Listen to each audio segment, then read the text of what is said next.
Bonsoir, bonjour pour les uns et pour les autres. Au nom de Jésus. Amen. Amen. Alléluia. Nous sommes là parce que Dieu nous a fait grâce. Vous savez, ce n'est pas un hasard que vous soyez ici. C'est parce que Dieu a choisi que vous soyez ici ce soir. Dieu vous a inscrit dans son calendrier divin. Amen.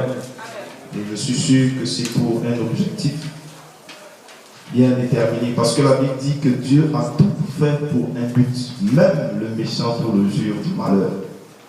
Alors c'est pour vous dire que nous sommes là. Et je voudrais vous encourager à vous sentir libre dans la présence de Jésus-Christ. Donc, mes bien-aimés, la partie 4, sa miséricorde dure toujours. J'aurais aimé que ce soit les sœurs qui puissent reprendre cela. Oui, Somme 136.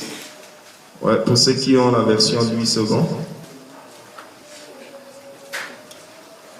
Voilà, donc la partie 4, sa miséricorde durera toujours. J'aurais aimé que ce soit les sœurs qui disent ça. Donc, tous les hommes, tous les frères, nous avons dit les premières parties. C'est bon? 1, 2, 3. Louez l'Éternel car il est bon. Car sa miséricorde dure à toujours. Louez le Dieu des dieux. Car sa miséricorde dure à toujours. Louez le Seigneur des seigneurs. Car sa miséricorde dure à toujours. Celui qui seul fait de grands prodiges. Car sa miséricorde dure à toujours. Celui qui a fait les cieux avec intelligence. Car sa miséricorde dure à toujours. Celui qui a étendu la terre sur les eaux. Car sa miséricorde dure à toujours. Celui qui a fait les grands luminaires. Car sa miséricorde dure à toujours. Le soleil pour présider au jour. Car sa miséricorde dure à toujours. La lune et les étoiles pour présider à la nuit.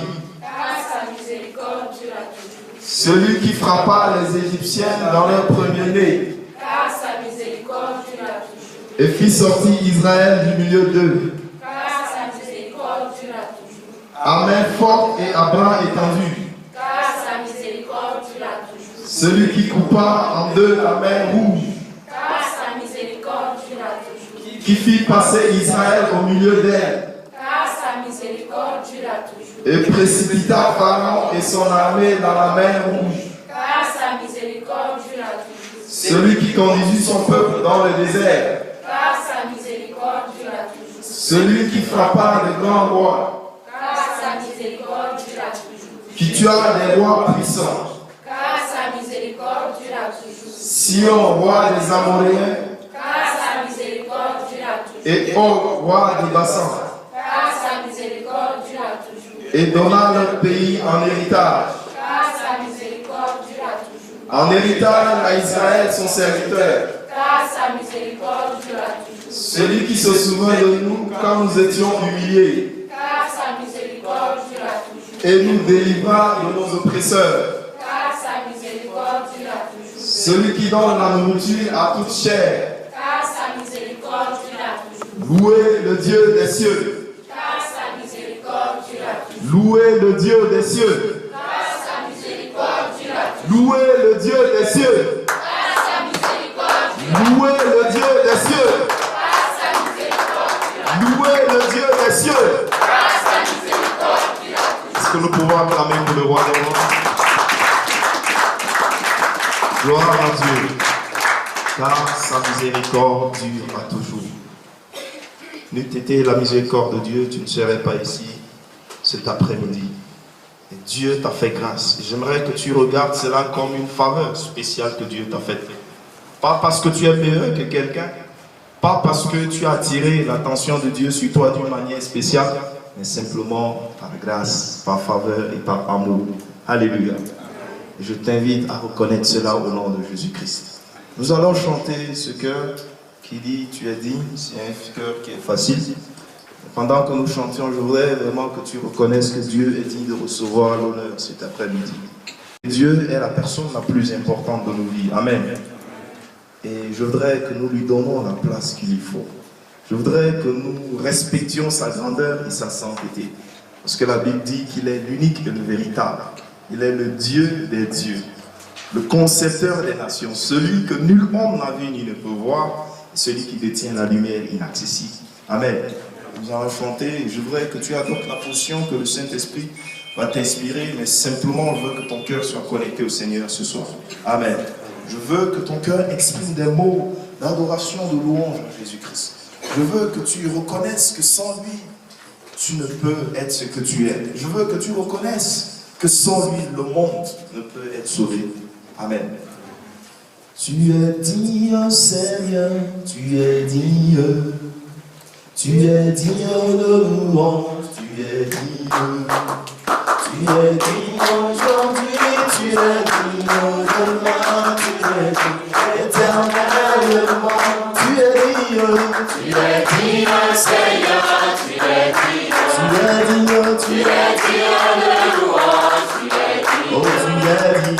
Tu es digne aujourd'hui, tu es digne demain, tu es digne éternellement. Tu es digne, Seigneur, tu es digne. Tu es digne de louange, tu es digne. Tu es digne aujourd'hui, tu es digne. Demain, tu es digne éternellement. Tu es digne. Seigneur, tu es digne. Tellement digne, Tu es digne de louange, tu es digne. oh tu es digne, tu es digne. Aujourd'hui, tu es digne demain, tu es digne éternellement. Tu as vaincu Satan, tu es digne. Tu as vaincu les démons, tu es digne. Tu es assis sur le trône, la terre est ton marchepied, tu es digne éternellement. Tu es digne.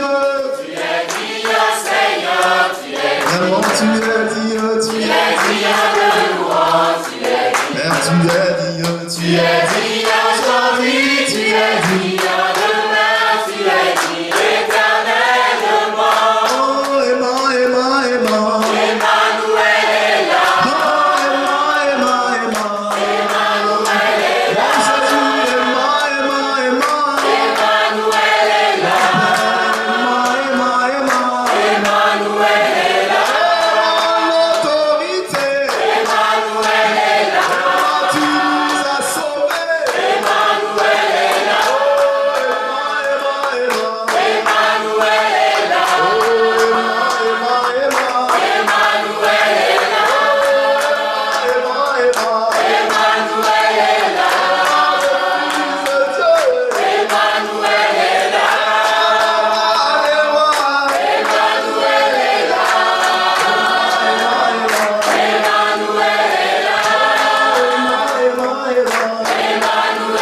là. Emmanuel est là. Emmanuel est là.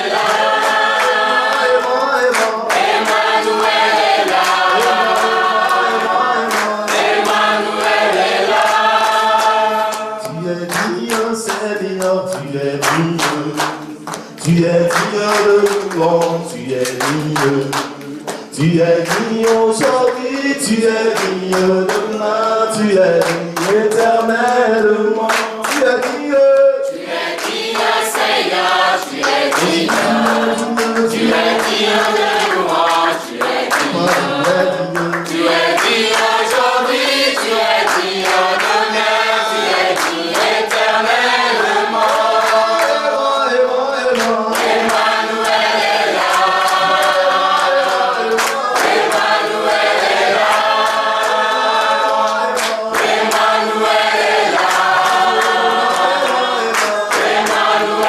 là. Emmanuel est là. Emmanuel est là. Emmanuel est là.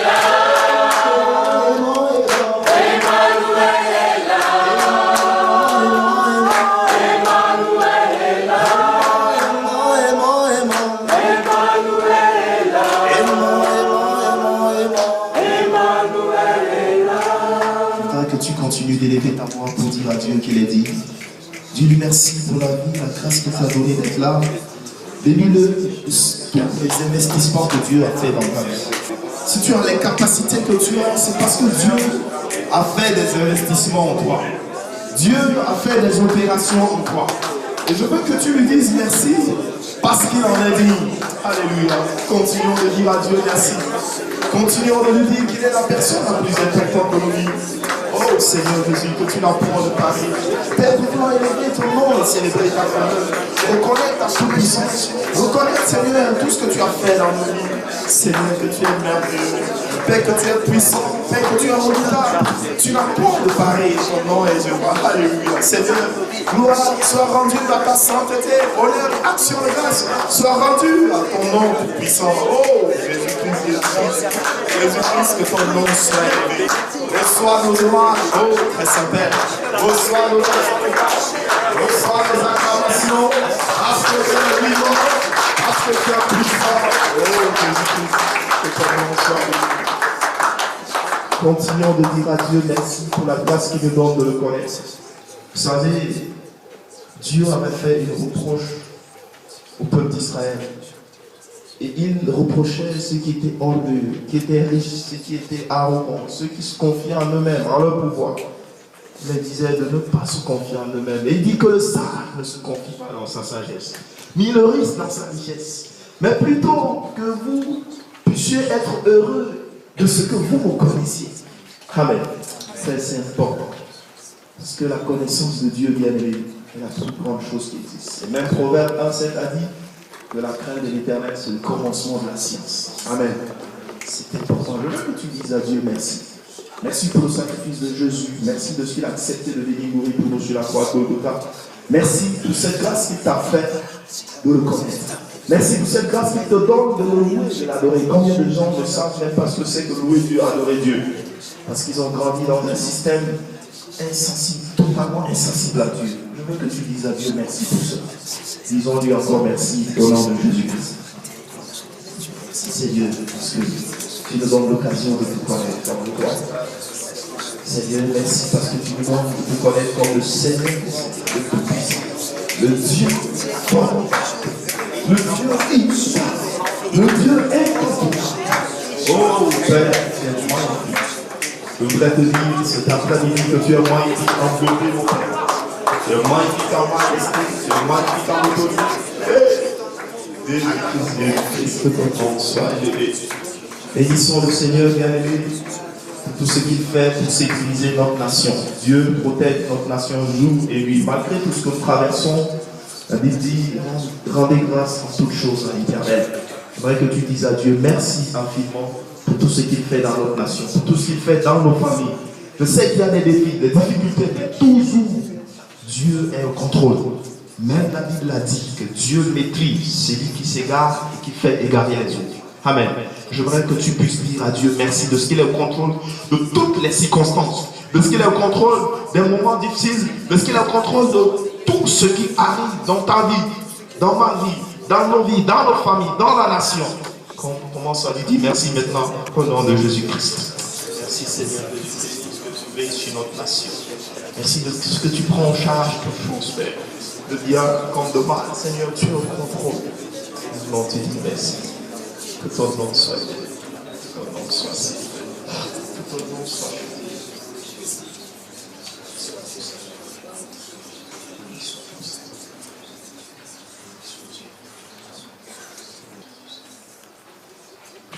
Alléluia. Nous allons entrer dans un temps d'adoration pour répondre aux armes devant le Seigneur, pour lui dire combien de fois nous reconnaissons qu'il est le seul, le Dieu vivant, le Dieu puissant.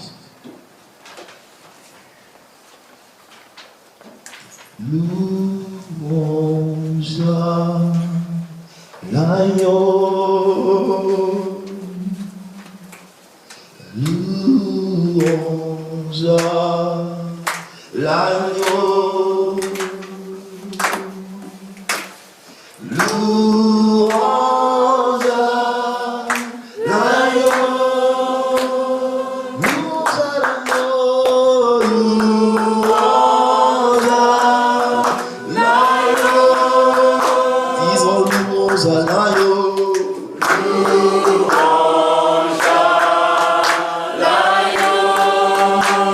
Louange à l'agneau, louange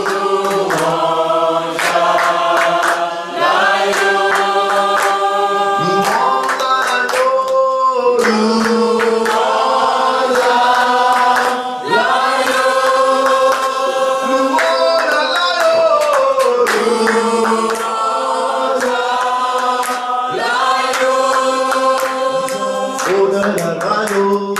Oui, honneur à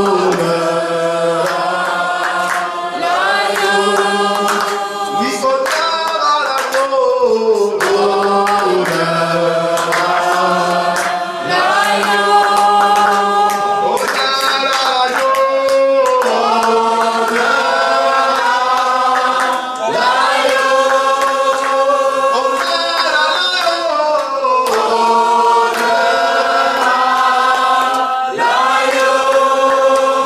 Puissance à l'agneau, puissance à l'agneau. Oh, reçois la puissance, Jésus-Christ de Nazareth, puissance. Puissance à l'agneau, puissance à l'agneau, puissance à l'agneau, puissance à l'agneau, puissance.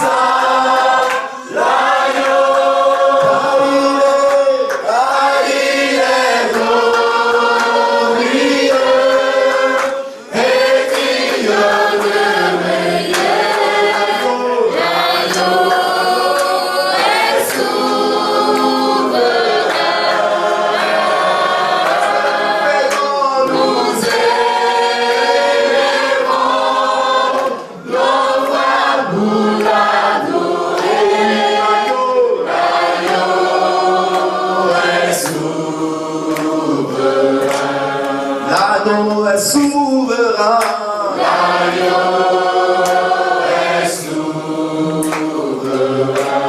L'agneau est souverain. L'agneau est souverain.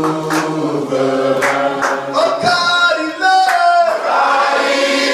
glorieux et digne de régner.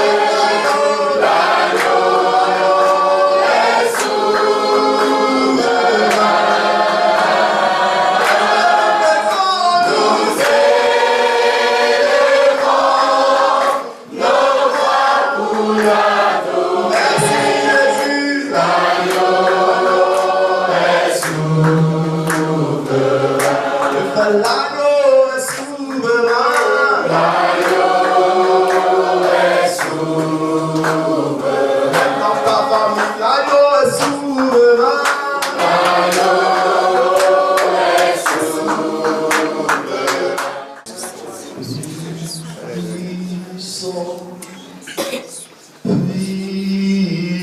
Puissant, puissant, puissant. Tous les vents louent sa sainteté. L'univers crie sa majesté. Chantons gloire et puissance, force et louange à l'agneau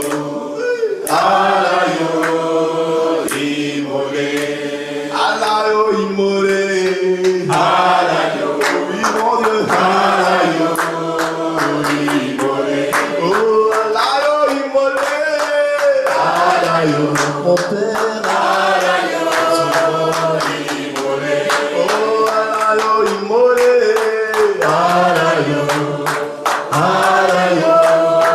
immolé. Les ténèbres ont vécu devant le trône de la gloire, devant le trône de la gloire, devant l'agneau immolé, devant l'agneau immolé, et le sang versé pour moi, et le sang versé pour moi. Oh, tous les ans, louent sa sainteté. L'univers crie sa majesté. Chantons gloire et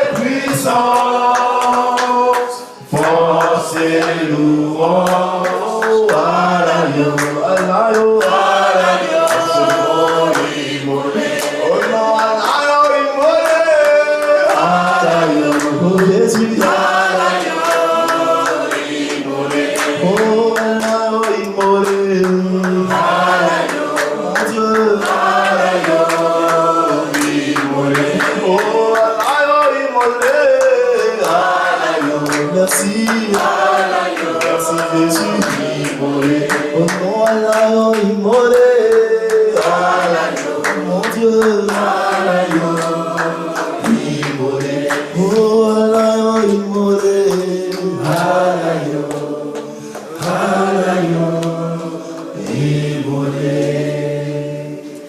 continue d'adresser des mots d'adoration à l'Aïe Ibolé. Continue de proclamer sa grandeur et sa toute-puissance. Continue de reconnaître qu'il est majestueux en force et en puissance. La Bible dit dans Job 36, verset 5, Dieu est puissant, mais il ne méprise personne. Alléluia. Mes frères, Dieu est puissant, mais il ne méprise personne. Ce Dieu est au milieu de nous ce soir pour accueillir nos hommages, pour accueillir nos actions de grâce, pour accueillir notre dévotion. Adore Jésus-Christ maintenant. Célèbre sa grandeur maintenant. Reconnais sa toute-puissance maintenant. Bénis son Saint-Nom maintenant. Acclame sa sainteté. Acclame sa présence. Oui, célébrons sa grandeur. Accueillons la puissance du Saint-Esprit au milieu de nous. Parce qu'il est glorieux, parce qu'il est vivant, parce qu'il est puissant. Oh, merci Seigneur pour tout ce que tu entreprends dans nos vies, Seigneur. Jésus, merci parce que tu es la personne la plus importante de nos vies.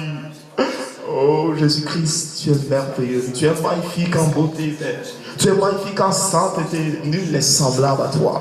Dans les cieux, sur la terre et même dans les eaux plus bas de la terre. Alléluia. À l'Éternel, la terre et tout ce qu'il contient, le monde et ceux qui l'habitent. Seigneur, tu maîtrises toutes choses.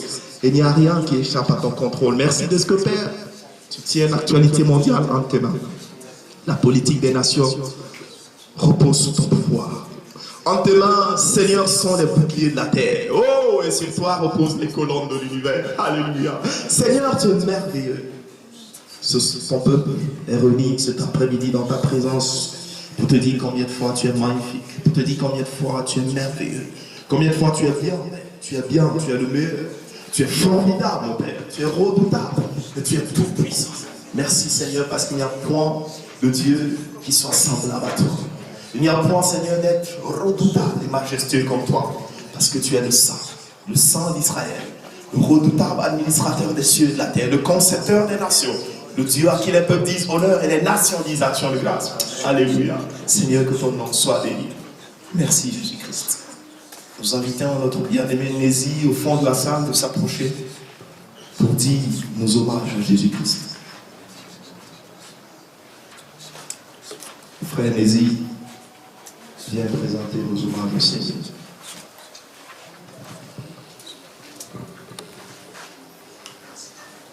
L'Éternel, Dieu de gloire, Dieu créateur des cieux et de la terre, le Dieu d'Israël, nous t'adorons car tu en es digne.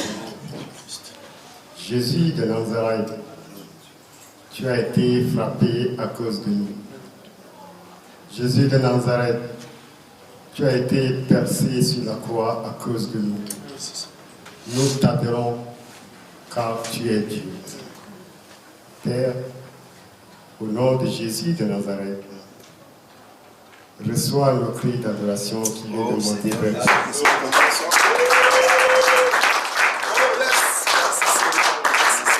Et de grâce, le Tout-Puissant. C'est notre mort que Jésus a accepté sur la croix. Jésus, nous t'adorons. C'est nos souffrances que Jésus, tu as ramassées sur la croix. Nous t'adorons, car tu es Dieu d'amour, tu es Dieu de compassion. Merci de nous sauver, Jésus de Nazareth. Que ton nom soit loué, au nom de Jésus. Amen. Le nom du Seigneur soit béni. Amen. Merci. Nous bénissons le Seigneur pour ces instants qu'il nous offre. Il est vrai que vous avez reçu des invitations, mais vous n'êtes pas venus pour Tagal, ni pour MCC, Et vous êtes venus pour rencontrer le Seigneur. Amen. La Bible dit, prépare-toi à la rencontre de ton Dieu. Et ces instants que le Seigneur nous offre, c'est pour apprendre ce qu'il veut nous donner ce soir. Et je m'en vais inviter chacun de nous à laisser son cœur disposé à Dieu pour qu'il le parle. Ce n'est pas le frère Bertrand qui va nous parler, mais c'est Dieu lui-même qui va nous parler. Amen. Nous vous souhaitons la bienvenue dans la présence de Dieu. Alléluia. Merci beaucoup. Je vais inviter le frère Bertrand à y venir. Je m'en vais, avant de laisser la parole au frère Bertrand, je m'en vais nous dire que l'âge, la taille, la forme ne jouent aucun rôle dans le divin plan de Dieu. Alléluia. C'est le Seigneur qui nous utilise. Nous sommes seulement qu'un instrument qu'il utilise pour influencer nos vies. Il est jeune. Nous sommes presque des jeunes ici. Mais le Seigneur met un dépôt dans le cœur de chacun de nous. Chacun a un dépôt de la part de Dieu. Et Dieu transmet cela de génération en génération pour celui qui se laisse disposer, utiliser par l'Esprit de Dieu. Amen. Je n'ai pas grand-chose à dire sur le frère. Mais lui-même, il est là. Il aura à dire ce qui le concerne. Merci beaucoup. Alléluia. Bien-aimés, je vous salue au nom de Jésus. Amen. Je suis très content pour la présence de chacun de nous ici. C'est un honneur, une grande joie de pouvoir être ensemble avec des frères et sœurs devant le Seigneur. Amen. Le frère a dit que, bien sûr, vous avez reçu des invitations, mais c'est Dieu qui vous a envoyé ici. Amen. Et quand Dieu nous envoie, il a quelque chose pour nous. Il a une parole particulière pour nous. Amen. Nous allons prier ensemble. Bien-aimé, Dieu t'a envoyé, si t'a envoyé, il a une bénédiction réservée pour toi. C'est pourquoi nous allons prier ensemble. Chacun va prier et demander à Dieu, Seigneur, qu'est-ce que tu as pour moi dans cette soirée? Qu'est-ce que tu as réservé pour moi? Amen. Et si tu viens simplement pour voir comment les gens font les choses, il y a certains qui sont peut-être les grands frères dans la foi, qui sont là. Et si tu viens pour voir comment les petits font les choses, ce sera une perte de temps. Tu vas prier, tu vas dire, Seigneur, même si je suis venu sans objectif, même si je ne sais pas ce qui m'attendait, maintenant je suis là, parle-moi, accorde-moi ma bénédiction, je ne veux pas rentrer tel que je suis venu. Amen. Chacun élève la voix et prie.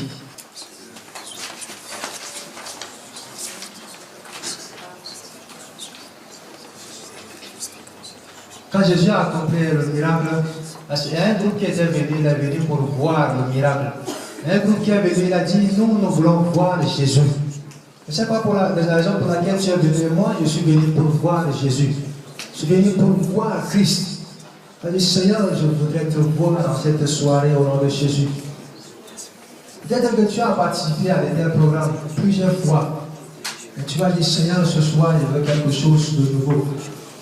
Il dit qu'il est la source de vie, la source abondante. Tu vas dire, Seigneur, fais couler cette vie à moi en cette soirée au nom de Jésus.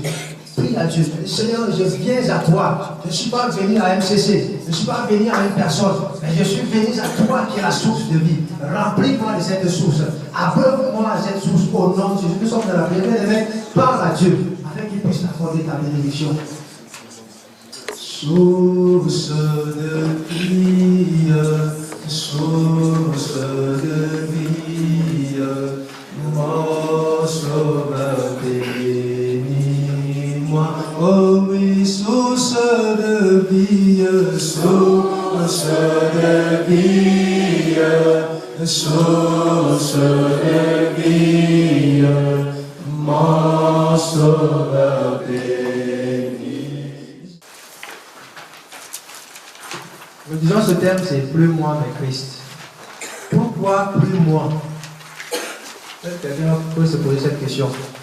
Pourquoi simplement Christ et pas Christ et ensuite moi? Pourquoi pas Christ d'abord et moi ensuite?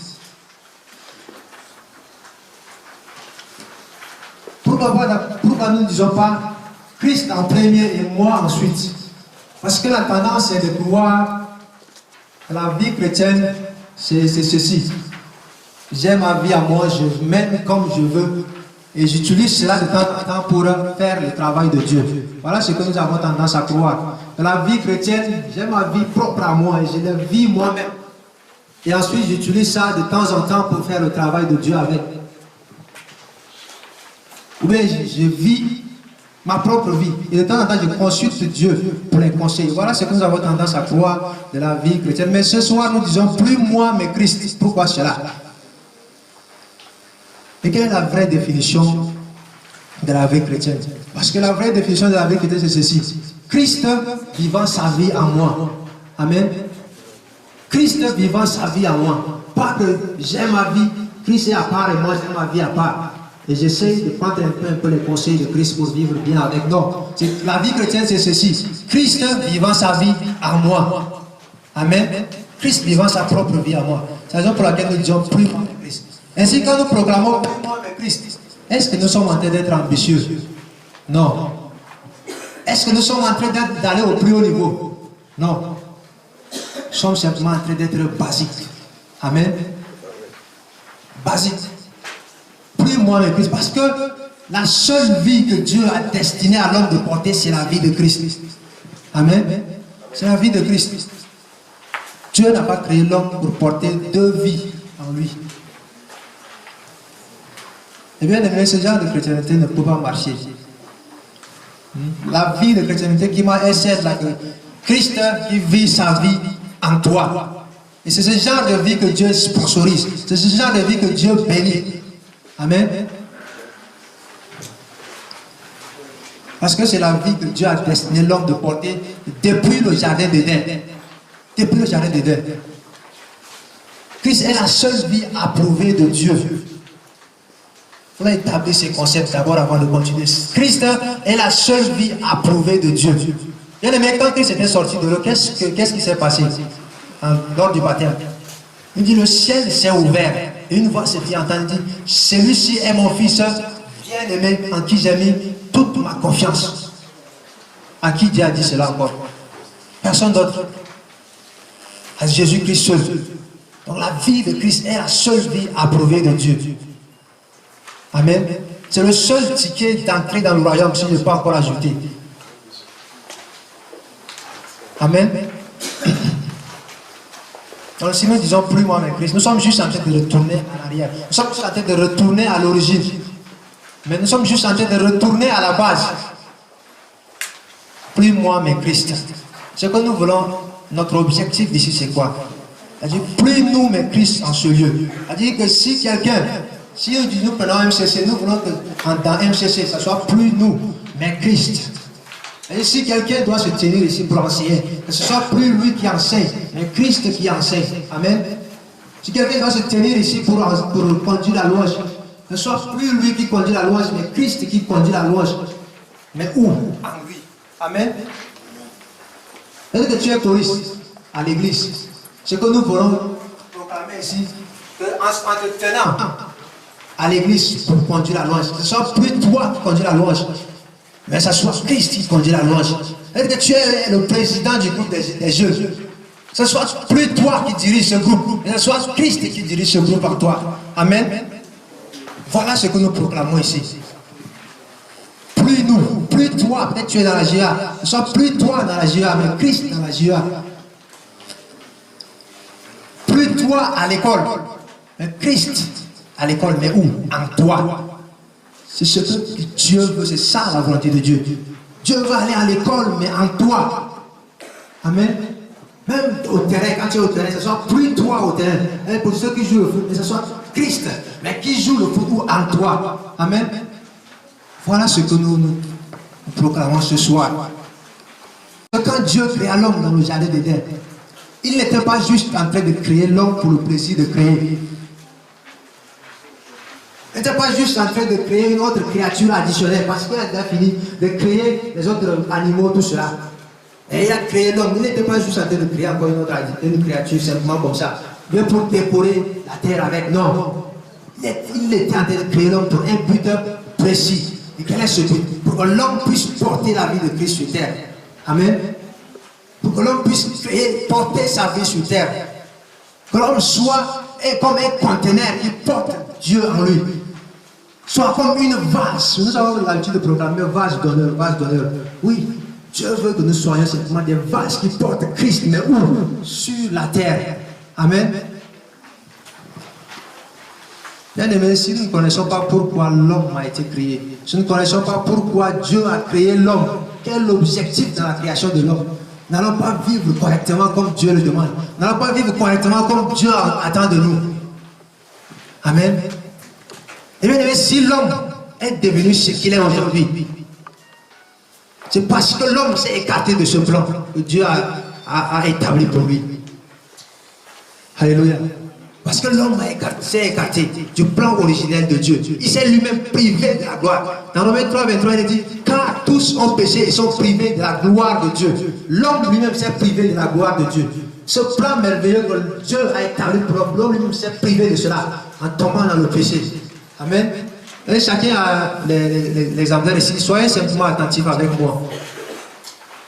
Bien, je vais préciser si nous sommes sur tel point, mais soyez simplement attentifs de suivre cela. Donc, actuellement, nous sommes sur le point 1, le plan de Dieu dans la création de l'homme. L'histoire de la création. Bien aimé, nous ne pouvons pas vraiment bien apprécier le salut de Dieu. L'homme s'est écarté du plan de Dieu. C'est la raison pour laquelle il y a eu besoin du salut. D'où le besoin du salut, d'où le besoin de la rédemption. Amen. La rédemption, c'est juste la restauration de l'homme dans ce plan glorieux que Dieu a établi dès le commencement. Donc l'état initial de l'homme, le but de la création de l'homme est que l'homme soit un conteneur qui porte la vie de Dieu sur la terre. Que l'homme soit une vase qui porte la vie de Dieu sur terre.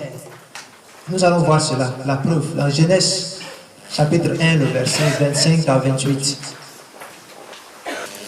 Et chacun a apporté sa Bible, nous allons lire. Et il y a certains versets que nous allons faire des comparaisons dans les différentes versions pour bien comprendre. Dieu fit les animaux de la terre selon leur espèce, les bétails selon son espèce, et tous les reptiles de la terre selon leur espèce, Dieu vit que cela était bon. Puis Dieu dit, faisons l'homme à notre image, selon notre ressemblance, et qu'il domine sur les poissons de la mer, sur les oiseaux du ciel, sur les bétails, sur toute la terre, et sur tous les reptiles qui rampent sur la terre. Dieu créa l'homme à son image. Il le créa à l'image de Dieu. Il créa l'homme et la femme. Dieu les bénit et Dieu leur dit, soyez féconds, multipliez, remplissez la terre et l'agissez et dominez sur les poissons de la mer, sur les oiseaux du ciel et sur tout animal qui se met sur la terre. Alléluia. Dieu créa tous les autres créatures, les animaux, les étoiles, tout cela. Dieu créa simplement par la parole. Que cela soit, et cela est aussi.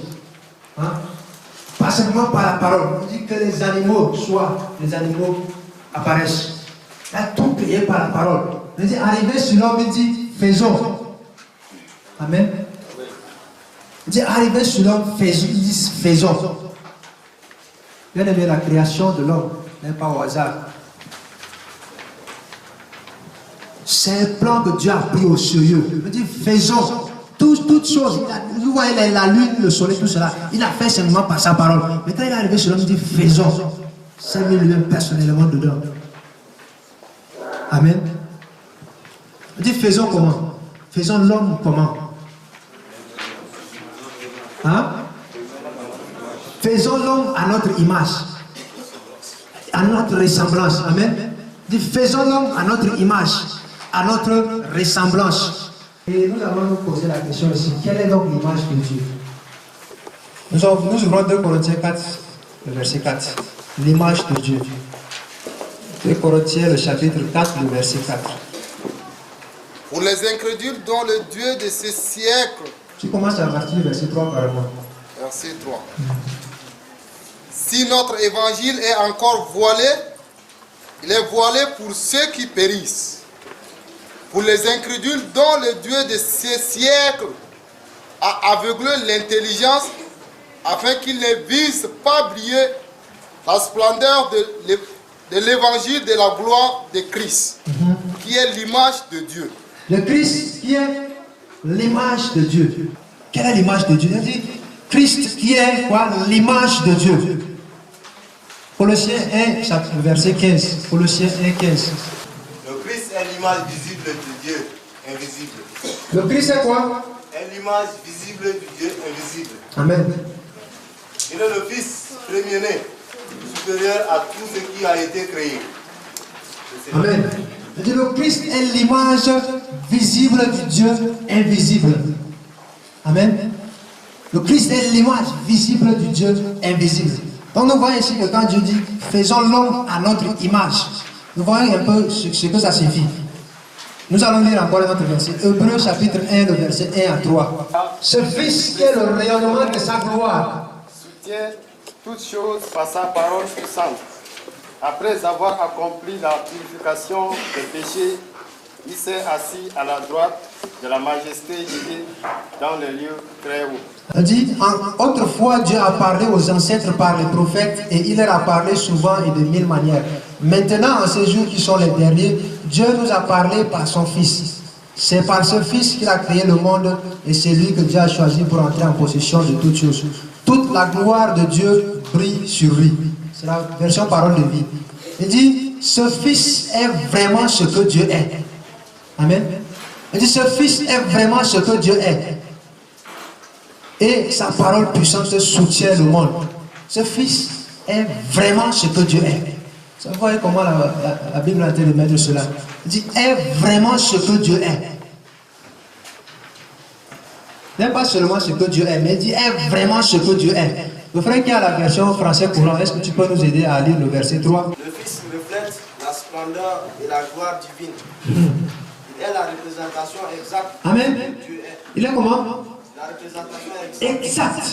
L'image de Dieu. C'est bon, tu peux t'asseoir. Il est la représentation exacte, textuelle. Si nous pouvons encore exprimer notre mot. Textuelle. Hein? La représentation fidèle de ce que Dieu est. Pas la représentation à peu près, non, non. Ce Fils n'est pas presque comme Dieu, non. Il est exact, la représentation exacte de ce que Dieu est. Alléluia. Alors, quelle est l'image de Dieu?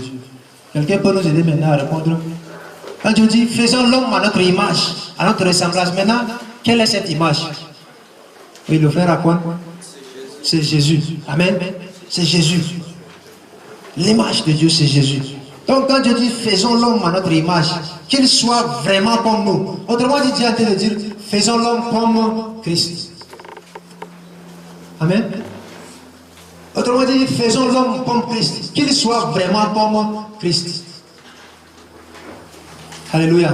Qu'il soit vraiment comme Christ. Voici le plan merveilleux de Dieu pour l'homme.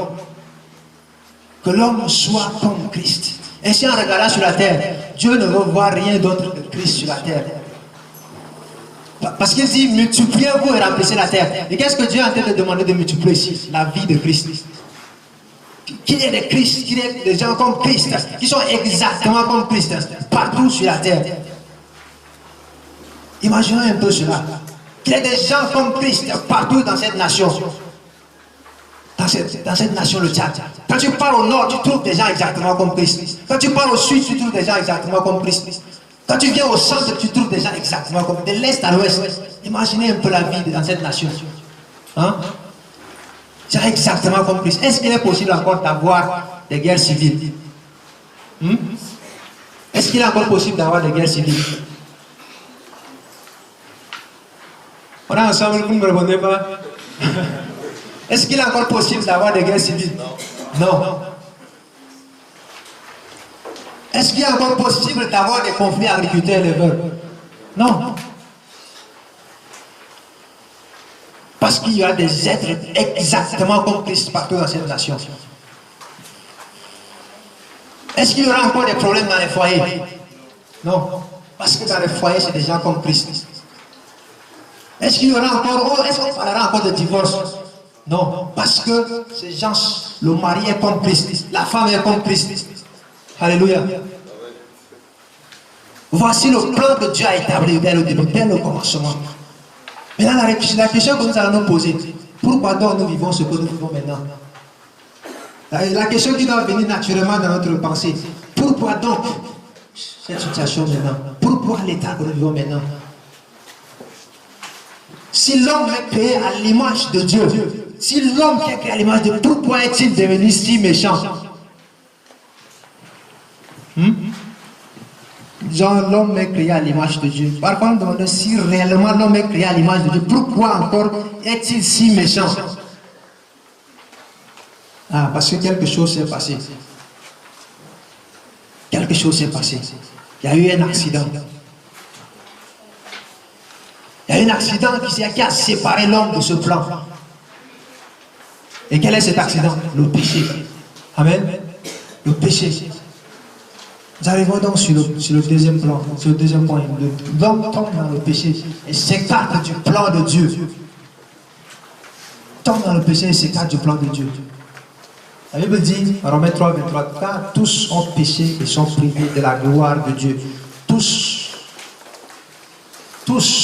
ont péché et sont privés de la gloire de Dieu. L'homme s'est privé lui-même de cette gloire que Dieu a destinée pour lui. Dès le commencement, dès la jeunesse. Où est-ce que cela s'est produit? Dans le jardin d'Éden.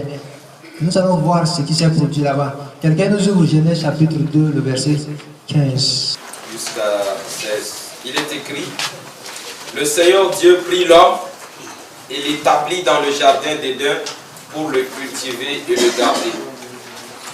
Il lui fit cette recommandation, tu peux manger les fruits de n'importe quel arbre du jardin, sauf l'arbre qui donne la connaissance de ce qui est bon ou mauvais.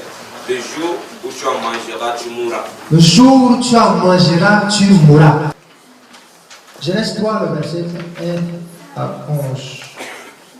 Le serpent était plus puissant de tous les animaux des champs que l'Éternel Dieu avait fait. Il dit à la femme, Dieu a-t-il réellement dit, vous ne mangerez pas de tous les arbres du jardin?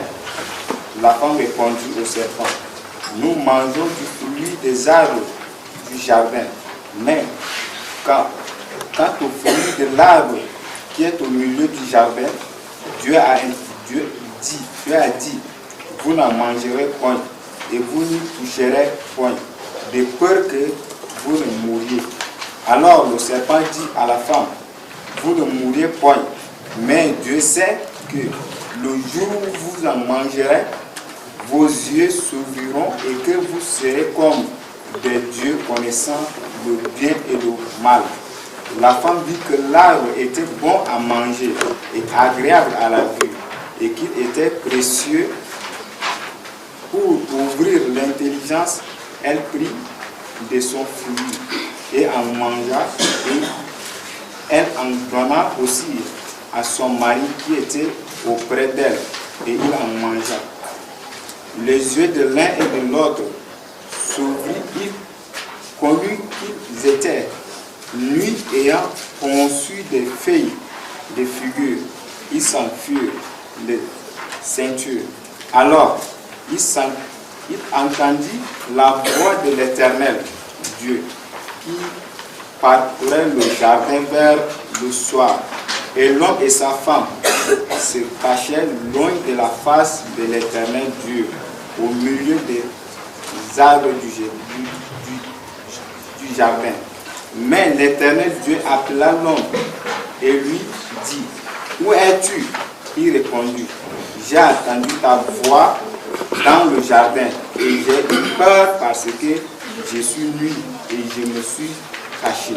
Et l'Éternel Dieu dit, qui t'a appris que tu es nu? Est-ce que tu as mangé de l'arbre dont je t'avais défendu de manger? Amen. Voici l'accident qui s'est passé et qui a privé l'homme de la gloire de Dieu, qui a privé l'homme de ce plan merveilleux. Dieu a dit, le jour où vous allez manger cela, vous allez mourir. Maintenant, le serpent est venu les pousser à manger cela. Il est venu les pousser à manger cela. Et ils étaient effectivement morts. Et vous voyez comment le serpent est venu les pousser à manger cela. Il a fait de la publicité. Il a montré les avantages de ce fruit. S'ils mangent, cette vie a disparu. Cette semence que Dieu a mis en eux a pris fin. Et automatiquement, une nouvelle nature a commencé en eux. La nature de Christ que Dieu a mis en eux a pris fin. Et automatiquement, une autre nature a commencé. Et la première manifestation de cette nature, c'est quoi? C'est-à-dire cette nature est une nature qui n'aime pas la présence de Dieu. Qui fuit Dieu. Ils étaient tombés dans le péché. Et quand Dieu venait, ils ont fui. Ils ont fui Dieu pour aller se cacher. Voici le premier caractéristique. C'est cette nature adamique. Hein? Fuit, n'aime pas la présence de Dieu.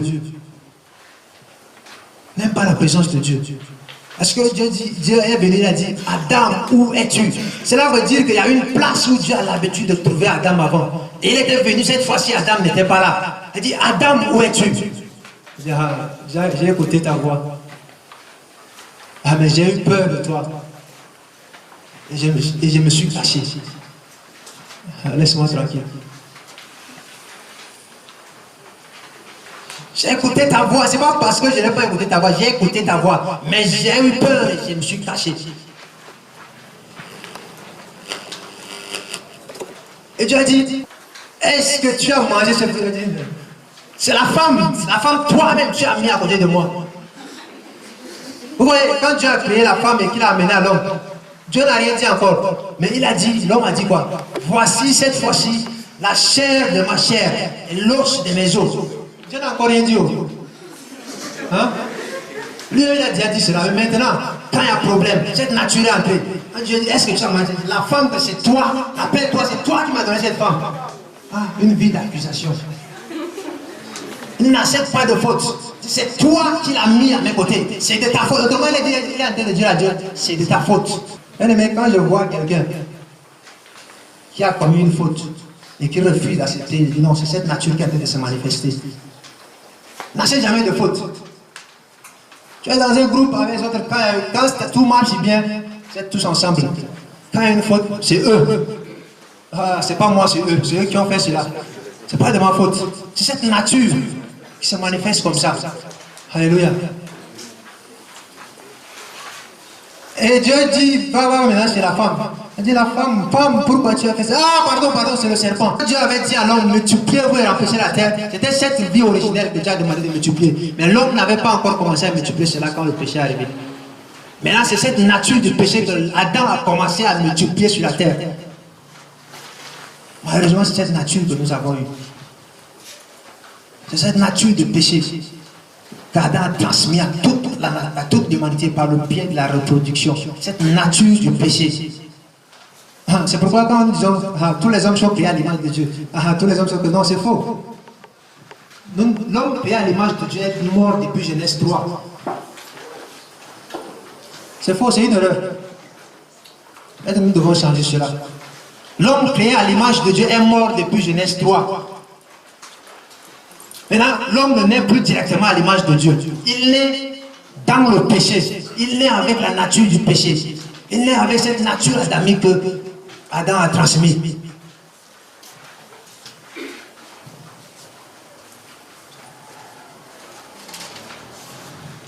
Et bien, nous allons voir cela, la preuve. Il y a la preuve même dans Genèse chapitre 5, le verset 1 à 3. Genèse chapitre 5, le verset 1 à 3. Au jour où Dieu créa Adam, il le fit à la ressemblance de Dieu. Il le fit à la ressemblance de Dieu. Il le créa mâle et le bala et femelle. Il le créa mâle et femelle. Et les bénit. Et il appela leur nom Adam. Au jour qu'ils furent créés. Au jour où ils furent créés. Et Adam vécut 130 ans. Maintenant, remarquez un peu le changement qui aura lieu. Il dit Adam vécut 130 ans, c'est-à-dire après déjà le péché. Et Et engendra un fils. Et engendra un fils. À sa ressemblance. Amen. Selon son image. Et appela son nom Seth. Amen. Maintenant, la Bible dit que Dieu a créé Adam le jour où il a créé à son image, à sa ressemblance. Maintenant, à 130 ans, Adam engendra un fils. Maintenant, à son propre image. Et les jours d'Adam, après qu'il eut engendré Seth, furent 800 ans. Amen, c'est bon. Merci. Il dit, il a engendré maintenant un fils à son propre image, à sa propre ressemblance. Il y a une différence que la Bible a mis ici. Adam fut engendré, Adam fut créé à l'image de Dieu. Maintenant, quand il engendra son fils, il l'engendra à son propre image. Et quelle est l'image d'Adam?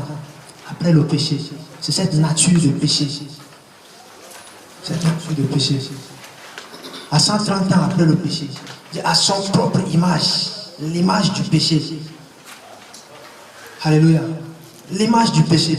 Et c'est cela qu'Adam a transmis à toute la génération. À ses fils, et ses fils ont transmis à leurs enfants jusqu'à nous. Et cela continue toujours. Et c'est cette image, c'est cette vie contaminée par le péché que nous avons eu. Et c'est la raison pour laquelle tu ne peux pas apprendre à un enfant comment commettre un péché. Amen. Est-ce qu'on apprend à un enfant comment faire un péché? Hein? Est-ce qu'on apprend à un enfant comment voler? Qui est-ce que son papa l'a appris comment voler? Hein? L'enfant le fait tout seul parce que c'est une nature qui est en lui. Quand nous étions enfants, nous avons l'habitude de voler. On ne nous a pas appris cela. Tu pars voler ce qui est dans la marmite là. Est-ce qu'on t'a appris cela? On ne t'a pas appris, mais tu le fais naturellement parce que c'est une nature qui est en toi. C'est ce homme qui est à l'intérieur qui t'apprend à faire ça. On n'apprend jamais à un enfant à mentir.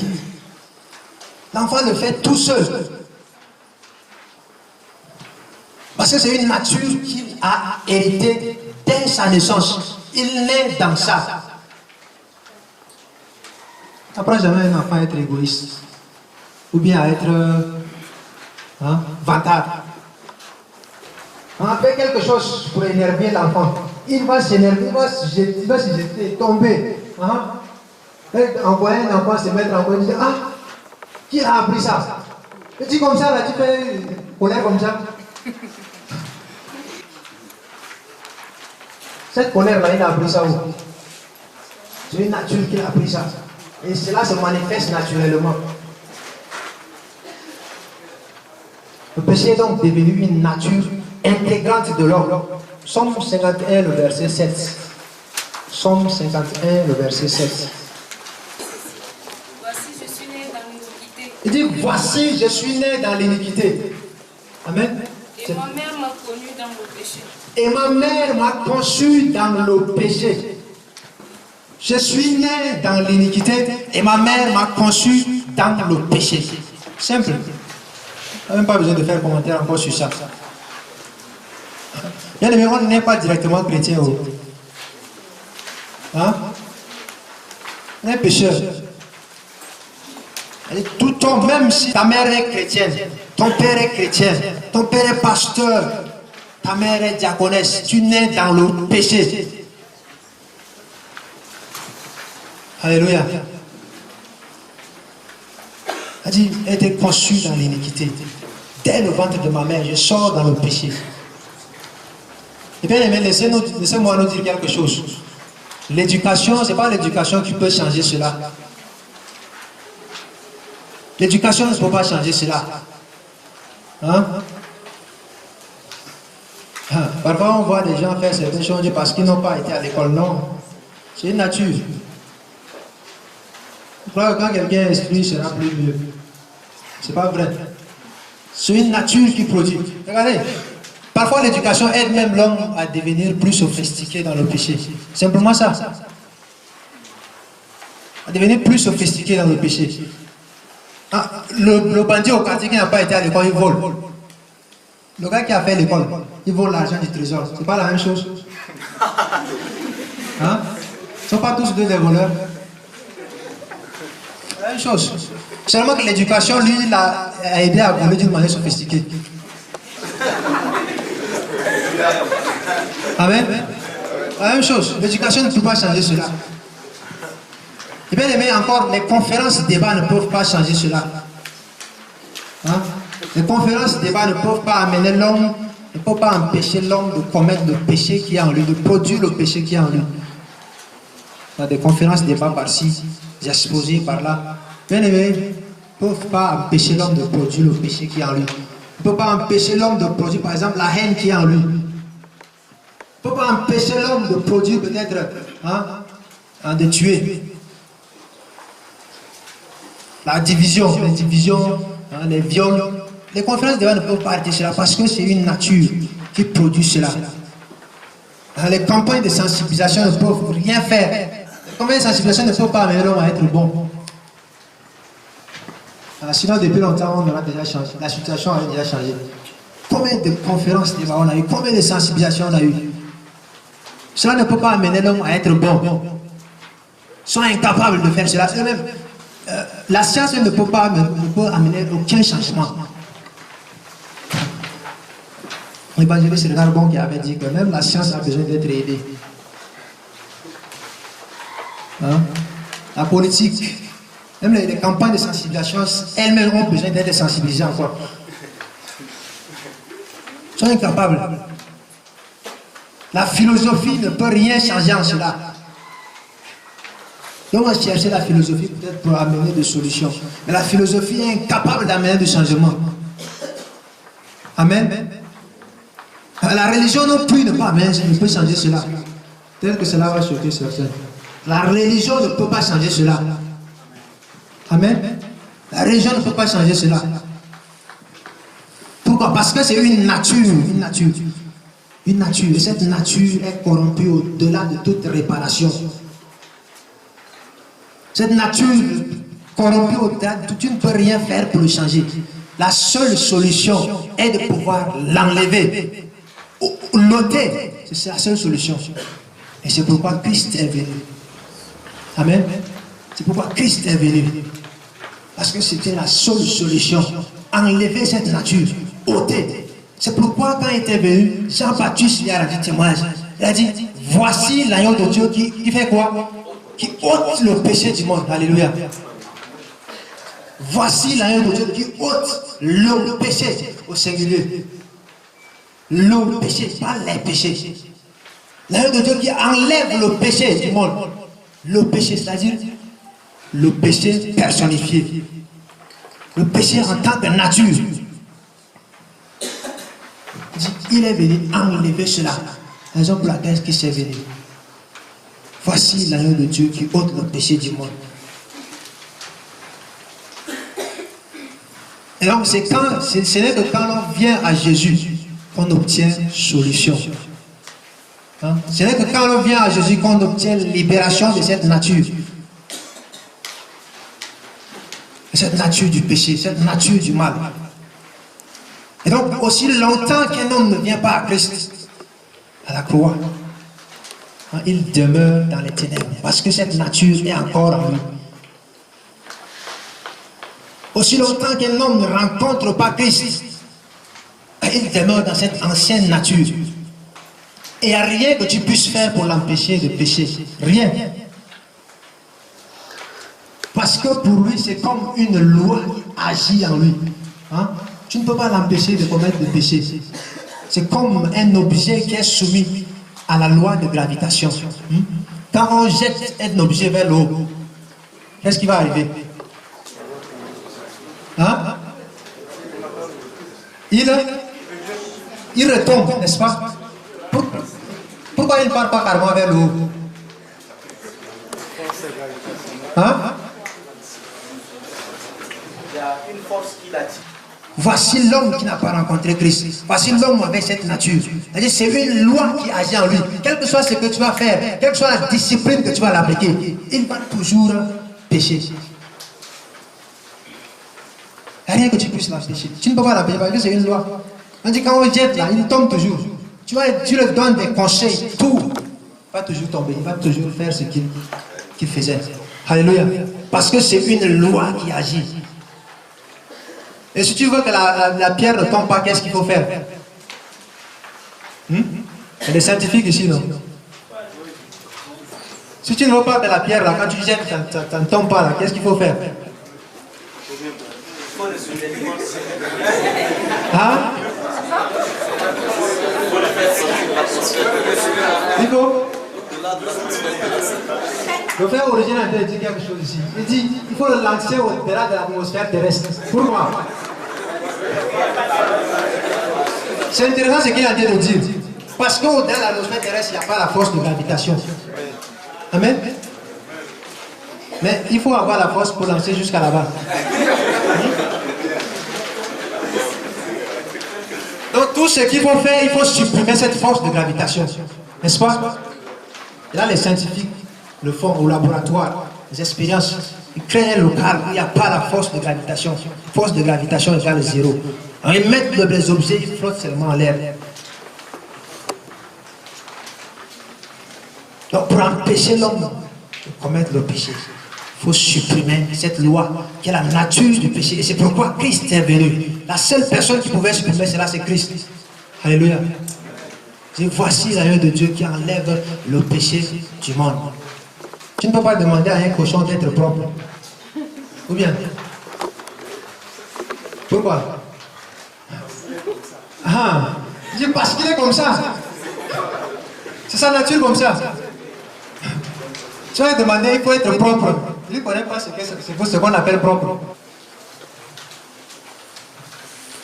Tu ne peux pas demander à quelqu'un qui n'est pas en Christ de produire les fruits de l'esprit. Et qui a encore cette nature, cette loi, tu ne peux pas demander de produire les fruits de l'esprit. C'est pas possible. Il n'y en a pas en lui. Cette nature qu'il a en lui est différente. Il ne peut pas produire cela. Et parfois nous faisons cette erreur. Nous voulons forcer les gens à bien vivre. Hein? Nous voulons forcer les gens à produire la sainteté, alors que cette source de sainteté n'est pas en eux. Alors nous voulons forcer les gens à cesser, stopper leur manière de vivre sans même toucher la racine même de leur problème, sans même d'abord les amener à Christ pour qu'il enlève cette nature d'eux. C'est vrai que quand on vient en Christ, qu'il y a un changement de nature. Et où est-ce que cette nature conduit finalement? Cette vieille nature, où est-ce que cela conduit? Hein? Elle conduit à la perdition. Amen. À la mort. Autrement dit, l'enfer. Lisons cela, nous n'allons pas seulement parler. Romains 6. Le verset 20. La justice. Continue, 21 aussi. Quel fruit portiez-vous alors? Quel fruit portiez-vous alors?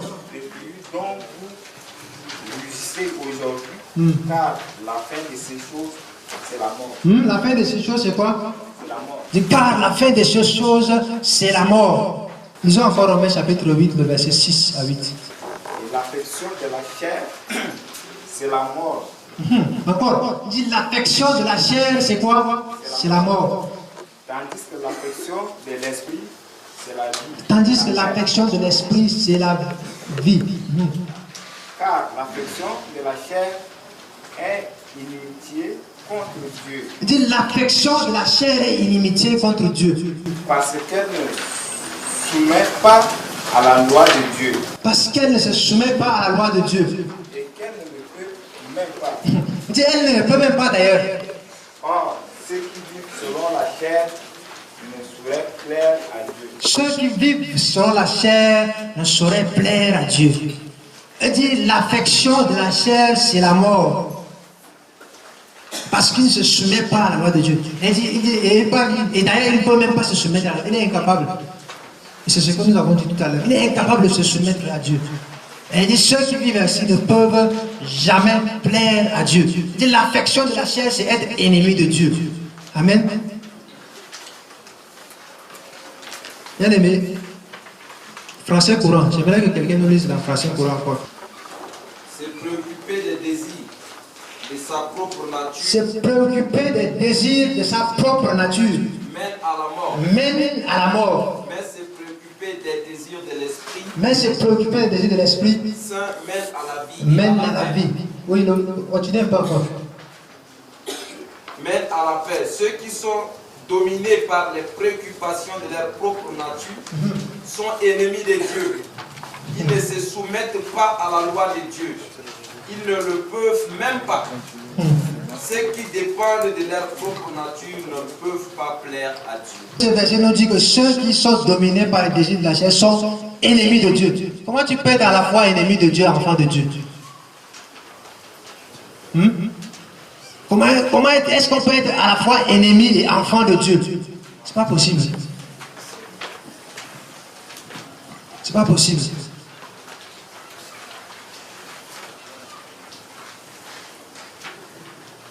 Alors la question que nous allons nous poser, dit ceux qui vivent selon les désirs de la chair sont ennemis de Dieu. Alors nous voulons nous demander, quels sont ceux-là qui vivent selon leurs propres désirs? Quels sont ceux-là? Dit ceux qui vivent selon leurs propres désirs sont ennemis de Dieu. Qui sont-ils? Qui sont-ils? Comment reconnaître, comment différencier? Comment différencier cela? Est-ce que je suis conduit par l'Esprit de Dieu ou bien je suis conduit par ma propre nature? Cherchons cela. Galates 5, 19 à 21. Or, les œuvres de la chair sont manifestes. Ce sont l'impudicité. Il dit, or, les œuvres de la chair sont manifestes. Ce sont l'impudicité, l'impurité, la dissolution, l'idolâtrie, la magie, les inimicités, les querelles, les jalousies, les animosités, les disputes, les divisions, les sectes, l'envie, l'ivroerie, les excès de table et les choses semblables. Je vous dis d'avance, comme je l'ai déjà dit, que ceux qui commettent de telles choses n'hériteront point le royaume de Dieu. Il dit, or, les œuvres de la chair sont manifestes. Il dit, comment reconnaître comment différencier entre l'homme charnel et l'homme spirituel? Hein? L'homme qui est dominé par sa nature, l'homme qui est conduit par l'esprit. Il dit, on reconnaît un arbre par ses fruits. Et là, il nous dit, les œuvres de la chair sont manifestes. Hein? Les œuvres de la chair sont manifestes. Quel est le sens de manifeste? Et parfois, ça paraît comme un gros mot. Manifeste, ça signifie quoi? Amen. Ils sont visibles, apparents, évidents, reconnus de tous. Amen. Ce qu'un manguier produit, tout le monde connaît. Même l'enfant connaît. Ce qu'un oranger produit est évident. Alors, si tu es là comme ça et qu'une mangue tombe devant toi, tu sais qu'il y a un manguier quelque part. Vrai ou faux? Tu sais qu'il y a un manguier quelque part. À moins que ça soit quelque chose d'autre. Hein? Là où nous sommes là, si un manguier tombe ici, là, qu'est-ce qu'on va dire? On va fuir. C'est pas normal. Hein?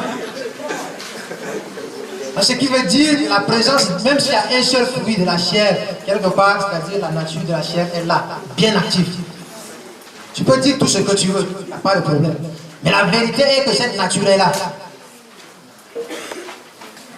La vérité est que cette nature est là. Tu peux utiliser tous les mots que tu veux pour prouver le contraire, il n'y a pas de problème. Mais la vérité est qu'il n'y a pas de fruit sans arbre. Amen. Il n'y a pas de fruit sans arbre. Donc, quand tu vois la présence des fruits de la chair, bien aimé, humilie-toi simplement devant Dieu. Le Seigneur, je vois cette nature-là, moi encore. Je enlève cela. Hein? Arrête ton orgueil. Et dit, voici les fruits qui attestent la présence et l'activité de la chair dans une vie. Et il commence à citer. Ce n'est pas les démons qui produisent l'immoralité sexuelle. Je dis que les démons sont comme des mouches qui viennent là où il y a des saletés. Hein? Ouais, voici ce que je dis. Les démons sont comme des mouches qui viennent là où il y a des saletés. Parce qu'il y a eu des saletés, ils sont venus. Mais ce n'est pas les démons qui produisent l'immoralité. Amen. Donc, si nous voulons aider quelqu'un à sortir de la fornication, l'immoralité, on ne va pas seulement se mettre à chasser les démons. Oui, tu vas chasser les démons, ils vont partir. Mais cette nature est là. Si tu ne traites pas ça, elle va encore produire. Les démons vont encore revenir. Enfin, nous sommes tellement rapides ou bien zélés à chasser les démons. Quand quelqu'un vient, c'est devant. Je n'arrive pas à me séparer de la fornication. Commence à chasser les démons. Chasse au nom de Jésus. Tu vas chasser, mais il faut d'abord amener la personne à être libérée de la chair. C'est cette chair qui produit. Hein? C'est bon, tu cherches. Mais il faut l'aider à enlever cette chair. Déraciner cette nature. Donc si nous prenons ce temps d'aider les gens à venir à Christ pour que cette nature soit ôtée, nous passerons moins de temps à chasser les démons.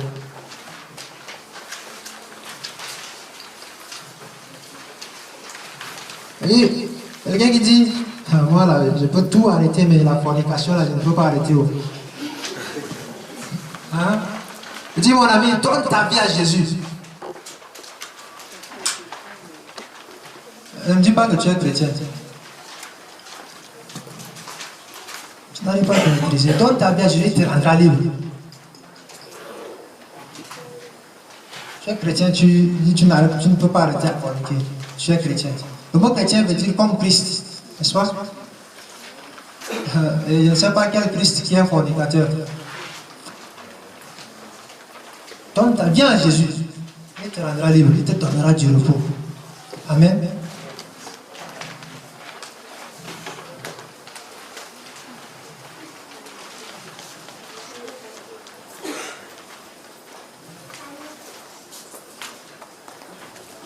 Bien aimé,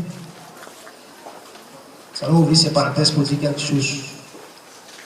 Dans la jeunesse, entre nos jeunes, parfois nous croyons que c'est parce que nous ne sommes pas encore mariés que nous n'arrivons pas à nous maîtriser. Certains disent non, moi là, quand je vais me marier là, c'est tout. Quand je vais me marier là, tout ça, ça va s'arrêter. Je n'ai plus courir derrière les filles. Je n'ai plus courir derrière les garçons. C'est faux. Si ça ne s'arrête pas maintenant, ce n'est pas le mariage qui va l'arrêter. Ce n'est pas le mariage qui va l'arrêter.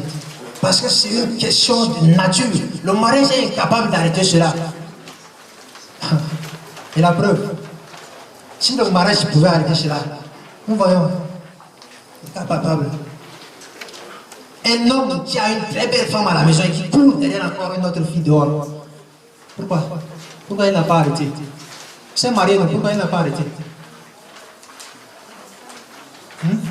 Un homme qui a 2, 3 femmes à la maison, 4 femmes, il cherche toujours encore des filles dehors. Pourquoi? Quel est le problème? C'est cette nature. C'est cette nature qui n'est pas enlevée. Ce n'est pas une question de mariage.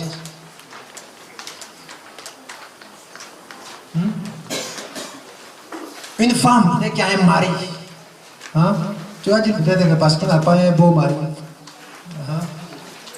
Même un mari qui ne s'occupe pas de lui. Non, il y a des cas, beau mari qui s'occupe de lui, d'elle. Complètement ses besoins sont assurés. Mais qui sort encore dehors pour aller chercher d'autres amants. Juste comme secours. Pourquoi? Quel est le problème? Parce que c'est cette nature qui produit. Et tu ne peux pas l'empêcher de produire. C'est une loi.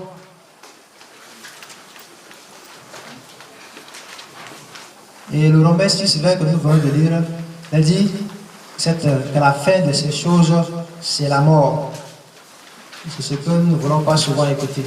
Je n'ai pas dedans. Gloire à Dieu. Amen. C'est aussi mon souhait. Mais si tu te vois dedans, alors pourquoi ne pas t'humilier devant Dieu? Hein? Pourquoi faire semblant? Pourquoi ne pas lever les yeux vers Dieu pour implorer le secours? Dit le deuxième fruit de la chair, c'est la dissolution. Autrement dit, les gens se conduisent n'importe comment. Ça connaît la jeunesse. Les gens se comportent n'importe comment. Le verset préféré de la jeunesse. Réjouis-toi de ta jeunesse. Parce que la chair est capable de trouver des versets pour appuyer son œuvre. Donc, réjouis-toi de ta jeunesse, oui. Ah, mais nous oublions la fin qui dit, mais sache que l'Éternel t'appellera en jugement. Mais c'est ce que la chair ne veut pas écouter ça. La chair coupe seulement ce qui arrange. Il s'arrête là. Amen. Troisième fruit, il dit, voilà l'idolâtrie. La définition simple du dictionnaire. Culte aux idoles. Tout ce qui peut occuper la place de Dieu dans ton cœur, c'est l'idolâtrie. Tout ce qui peut te séparer de Dieu devient ton idole. Hein? Tout ce que tu ne peux pas laisser pour faire ce que Dieu te demande. Mais maintenant, l'idolâtrie là est plus sophistiquée. On n'adore plus les statues. Mais il y a quelque chose d'autre. Pour certains, c'est le football.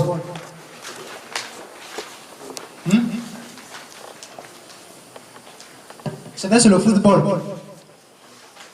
Par ça réel. C'est ça, non? Par ça réel.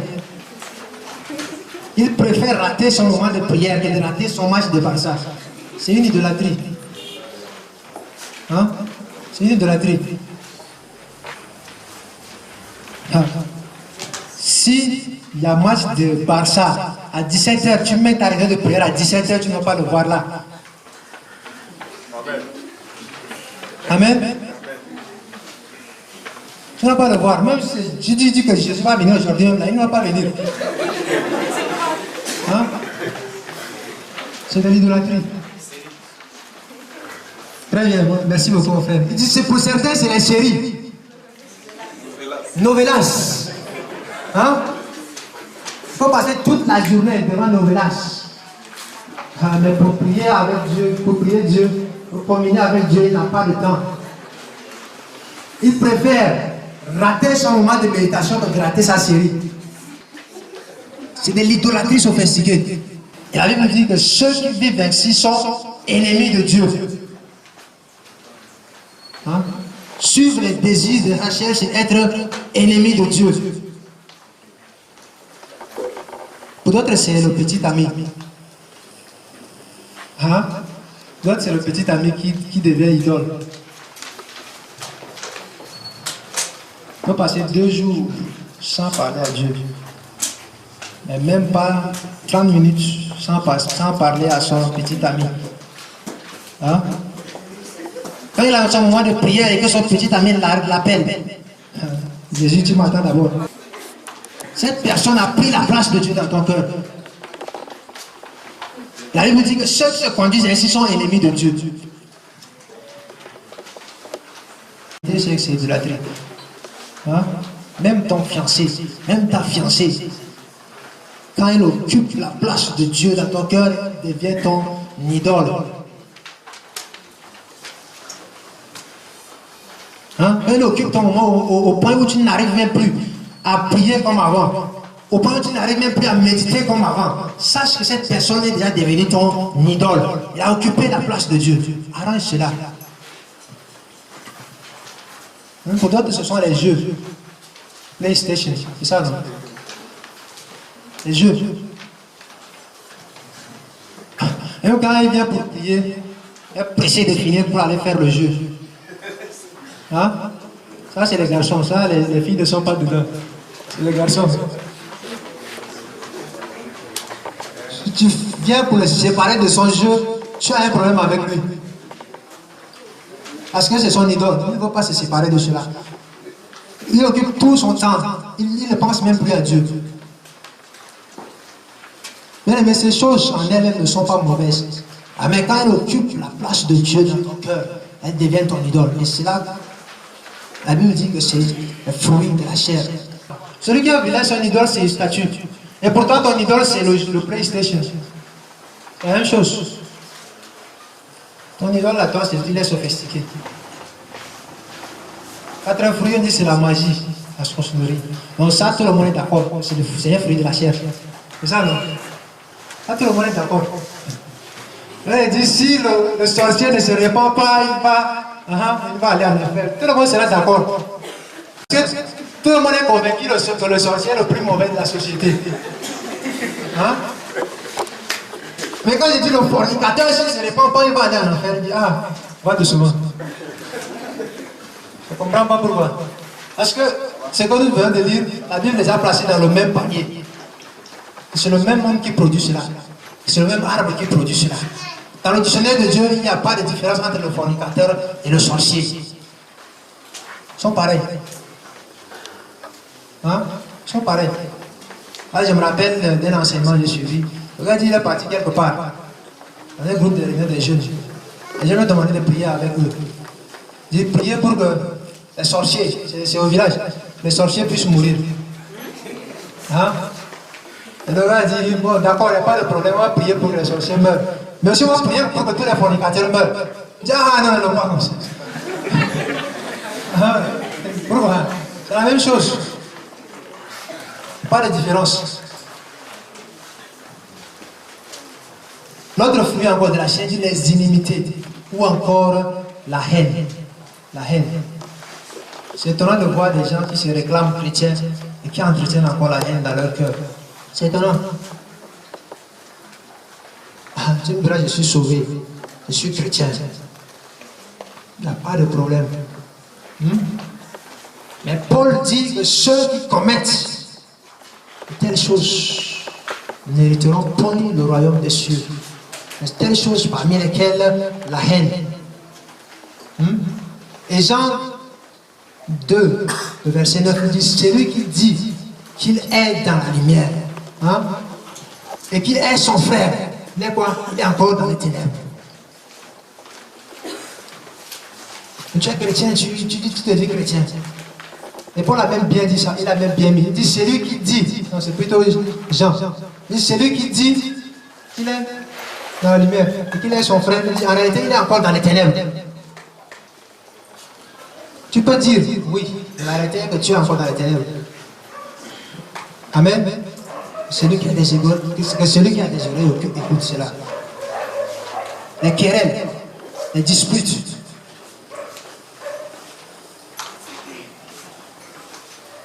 Les querelles et les disputes. S'il y a les querelles et les disputes parmi les gens du monde, il n'y a pas de problème. Ce n'est pas étonnant. Parce que c'est leur nature. C'est ce que leur nature commande de produire normalement, s'ils sont vraiment normaux. Mais si cela se manifeste parmi les chrétiens, là je comprends plus. Parce que Christ n'a pas deux visages. Christ n'a pas deux natures. Parfois on utilise même le nom de Jésus dans les querelles. C'est que j'ai assisté plusieurs fois. Quelqu'un se bagarre avec quelqu'un. Dit au nom de Jésus, tu ne vas pas me manger. C'est quel Jésus? C'est quel Jésus? Une fois j'étais dans la voiture, je partais au Nigeria. Il y avait une chrétienne qui s'est querellée avec quelqu'un comme ça, c'est un musulman comme ça. Son bagarre, ils ont donné conseil par-ci, par-là. Elle n'écoutait pas, son bagarre. Elle a dit, celui qui est en moi est plus fort que celui qui est en toi. Il y a quoi en toi? Il n'y a rien en toi. Il n'y a rien en toi. Tu vois, nom de Jésus. Il n'y a pas. Si ton ami là est sorcier là, il va te bouffer. Bien. Il va te bouffer.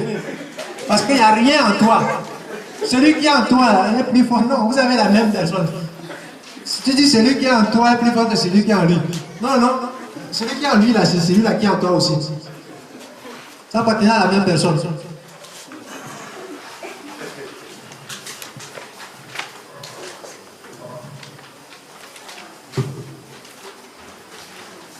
Vous êtes dans le même camp. Il y a l'autre fruit encore, là, les jalousies. Les jalousies. Huitième fruit, la colère.